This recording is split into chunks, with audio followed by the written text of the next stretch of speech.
Hey y'all, Dr. Dime here. I'm back today with another video, and today we're going to recap my first few weeks of residency. Let's talk tired, let's talk learning curves. Whoo child. And let's just talk the grace of it all. Please don't forget to like and subscribe to my channel. I am trying to get my subscribers up. And when you like the video, it does help the YouTube algorithm to just push my video out just a little bit more so we can keep expanding that reach. So please do not forget to like and subscribe. I'll give you time to do it. 2,000 years later. Without further ado, let's jump into the video, but not before my intro plays. Take me home.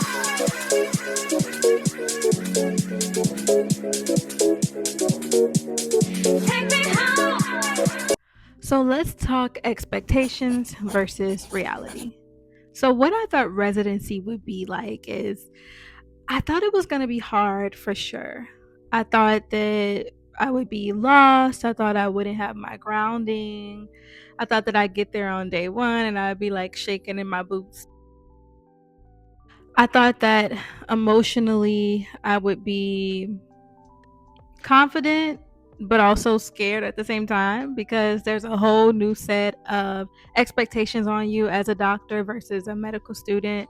Of course, as a medical student, there's expectations as well, but I just feel like I was thinking, okay, I'm about to have this new title, there's going to be more on the line. So, for sure, that was a thought that was running through my head. I thought that it would be a lot, I thought that it would be overwhelming, and I thought that it would take me some time to adjust. And honestly, a lot of those things are true. I know you probably thought I was about to say, but it's not though. Residency is easy. Residency, no, I never said that. I never said that. Got him! Got him! Because it has definitely been an adjustment. I remember on my first date, let me actually walk you through. Let's walk through my first date, y'all. Let's just walk through it together. Okay, so I, believe it or not, started off on emergency medicine. Even though I'm a family medicine resident, we have different rotations and different sites, clinical sites that we rotate through.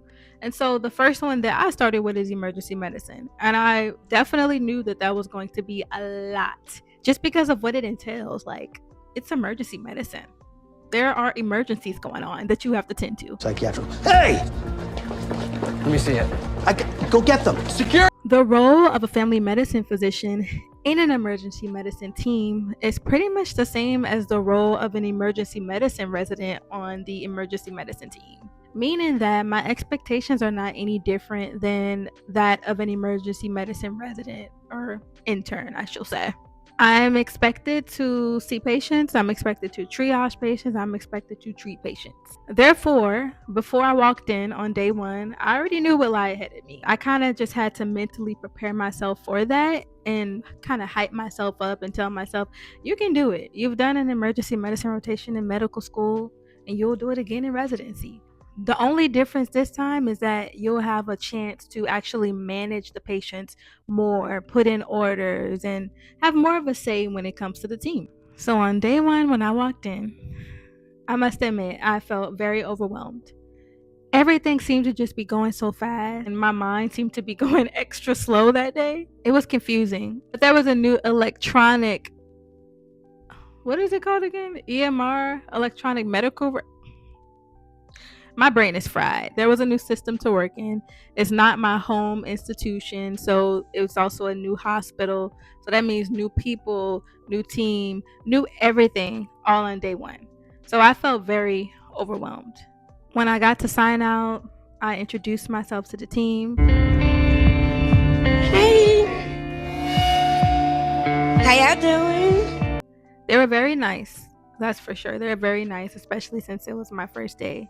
But even when they were talking about the patients, I was like, who and what and when and why? Okay, I saw on Twitter the other day, they said whenever you start a new job, you feel like you're entering like a TV show on season 5. And that's exactly how it feels. I'm like, y'all have been doing this and I just got here. So I gotta figure it out. That day, I asked a lot of questions. Because one thing about me is if I don't know, I'm gonna say I don't know.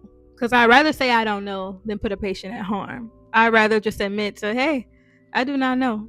So I'm willing to learn, I'm willing to figure it out, but I'm just not willing to lie or say I know something that I don't. So I said I didn't know a lot of stuff that day.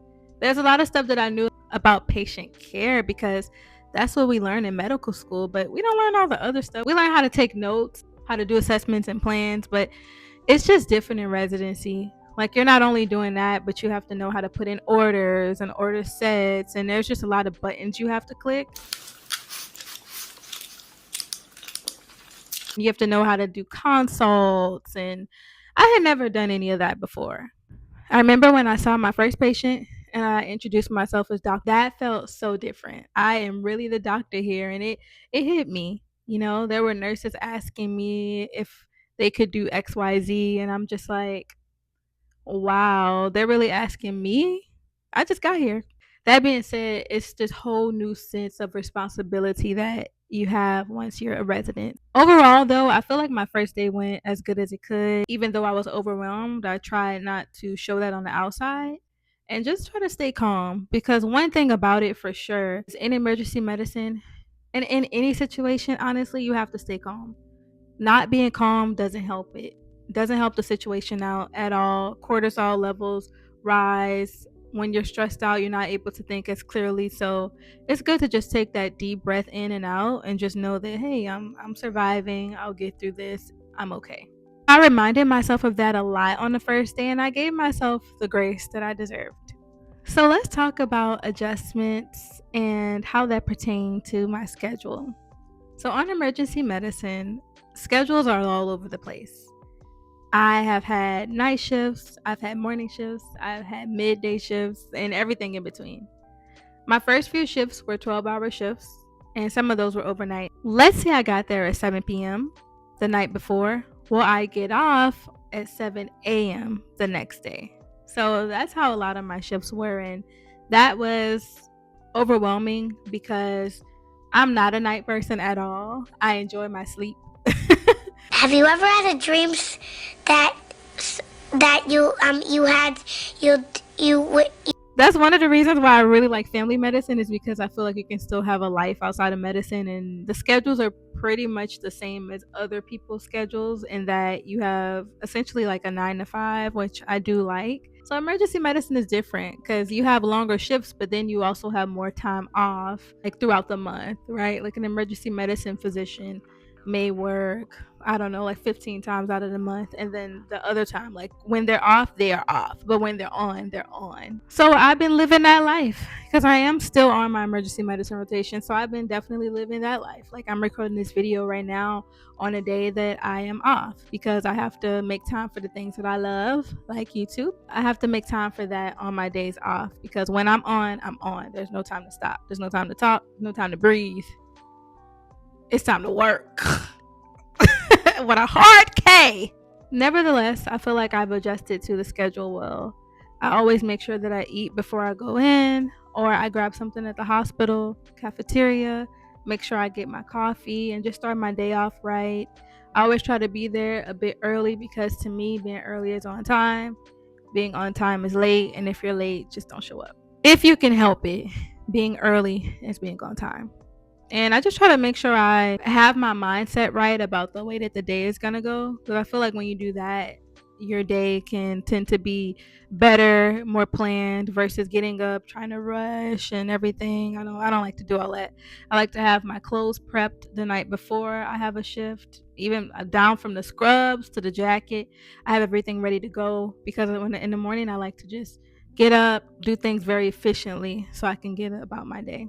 I don't have any playlists currently that I'm listening to. Typically on my way in, I will either just listen to music, whatever's on the radio, listen to some YouTube, or talk to a loved one.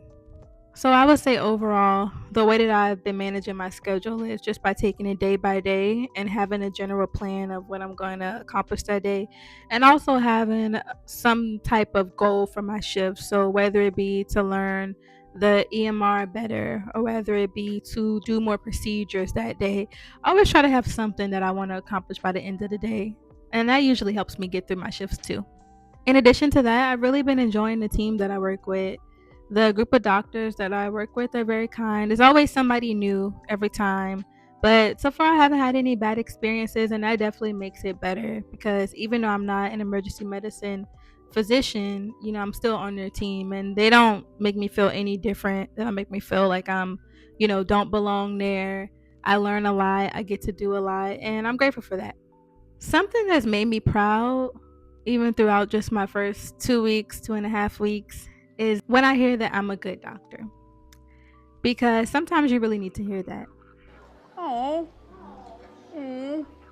Sometimes you can, well, I know sometimes I can be hard on myself because I always try to push to do better and strive for more.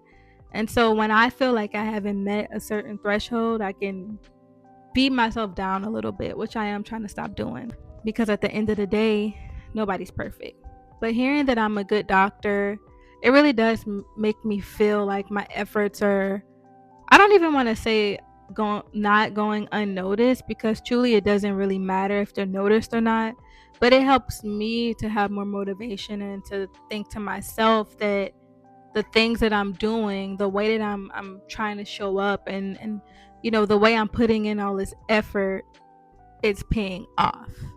So if I just keep doing what I'm doing, then I'll get better.